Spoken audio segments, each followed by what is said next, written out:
iyo ubigi baba barakuriye. Abana bari mu mirire mibi baba barakuriye. Muri make ni ukuvuga ngo igi rijyana na kirida. Ngaho ibaze iyo usa kuba kirida wa mugore we, wa mugabo we ukaba kirida, ni ukuvuga ngo bari kuza bagutonoza igi.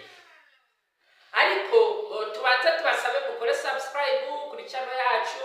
Mumara kora subscribe nyamuneka muhite usharinga. Ushobora no kuba wariko subscribe utarakanda ku nzogera. Rero uyu niwo mwanya wawe wo gukanda ku nzogera kugira ngo ujye ubona notification ya video zose dushizo. Rero turimo tubabwira ngo iyo usa kubiki baba barakuriye.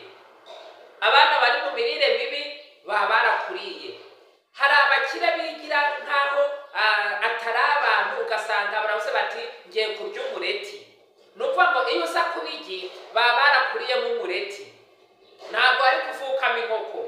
Inkoko yaguteye no kuvuga ngo yari kuba ipfushije abana, kubera ko irigi ari ryo rivamo iki, riva mu mwana w'inkoko.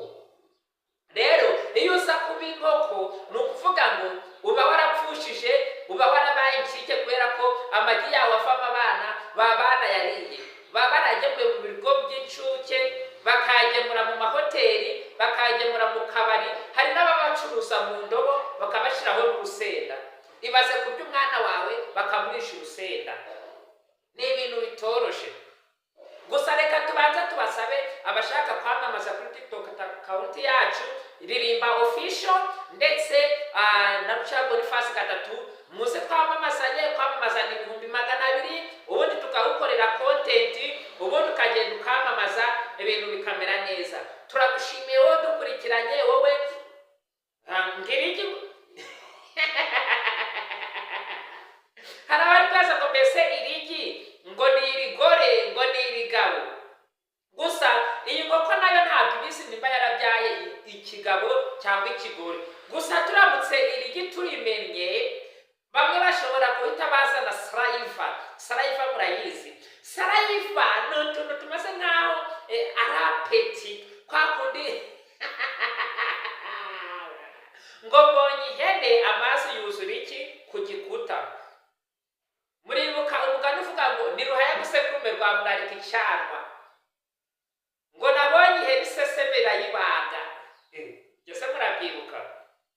Muribuka ubushize twaravuze ngo uramutse ubaye Novida cyangwa se Melinda baba barakunyoye. Ibyo bintu twarabivuze tuti uramutse ubaye Melinda ubaba barakunyoye. Amanze me Melinda shaka.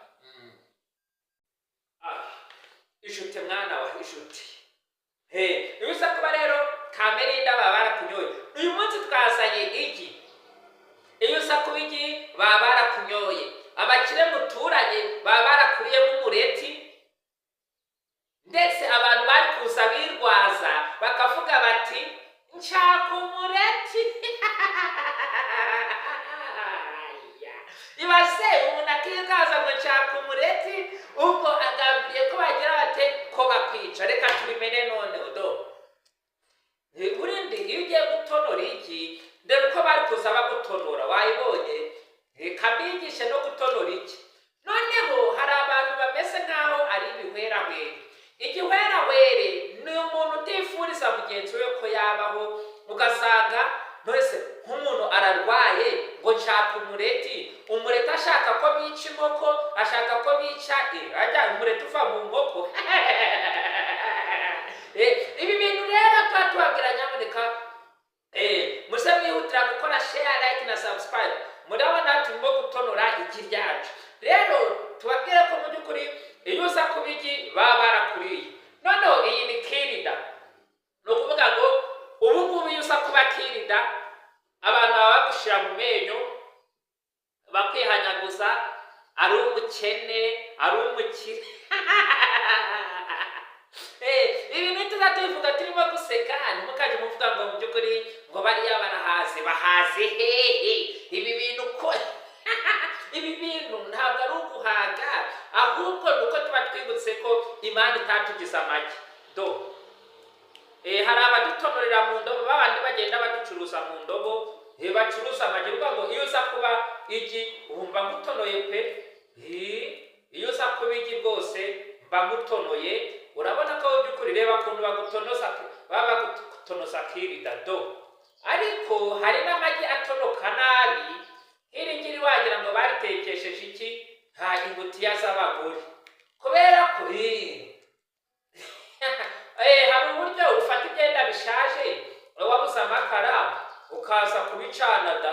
Rero iyo ubicanye ari nk'amagi utetse, urumva ibibazo bikubaho.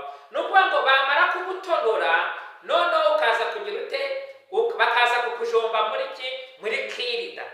Gusa rero niba utarabaye igi bishimira Imana, noneho barangiza bakagushyiraho n'iki, n'umunyu do.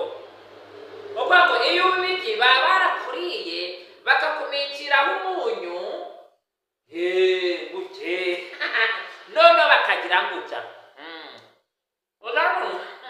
Urabona shima Imana itarakugize igi. Iyo uza kuba igi baba barakunyoye, baba barakuriye, baba barakuriyemo umureti. Ariko uyu munsi uri umugore ushima Imana, uri umugabo ushima Imana, ntabwo yakugize iki cyangwa se kikugire inkoko uje uratera amagi nurangiza baryemo umureti. Ni ukuvuga ngo bari kukuminjira hakunyu disi ubahawe ntabakibukwa. Gusa noneho hari n'abari baraza bakurenzaho iki, merinda, noneho bakarya igi bakarenzaho na merinda. Ni ukuvuga ngo iyo uza kuba igi baba barakuriye, bamara kukurya bakarenzaho na merinda. Ni ukuvuga ngo niba utashima Imana ati Imana itigeze kugira igi, nushima Imana ati itigeze kugira merinda, uzashima Imana ryari? Uzashima Imana bimeze bite? Nibyo umuntu aba ababwira rero.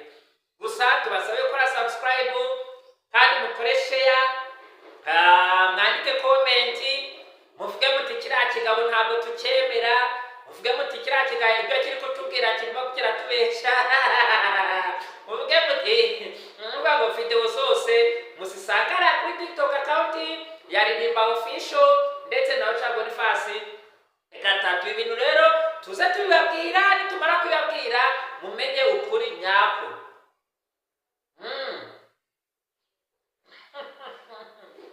Nibyo ubundi kera niba muri Leta Zunze Ubumwe z'ibitekerezo byanjye, abantu baravugaga bati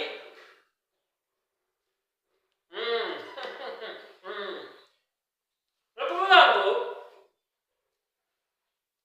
mu bushakashatsi bwakorewe muri Leta Zunze Ubumwe z'ibitekerezo byanjye bwasanze umuntu w'umugabo atari uwo kurya igi.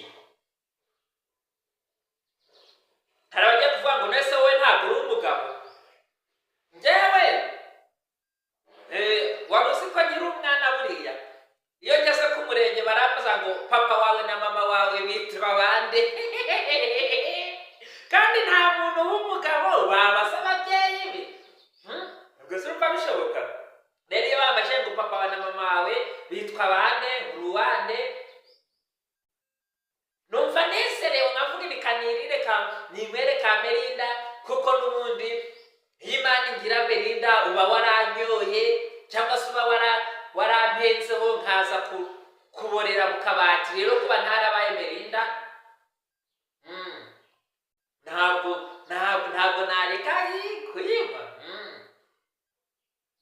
Ese byose umuntu aba ababwira nyine. Gusa niyama abantu barebye video yose kuva itangira kugera isoje, ngazi icyo gukora mwebwe.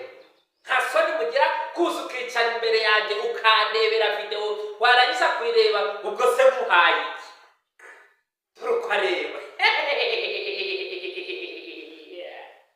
ndagusetse. Yesu we ndabiyamye.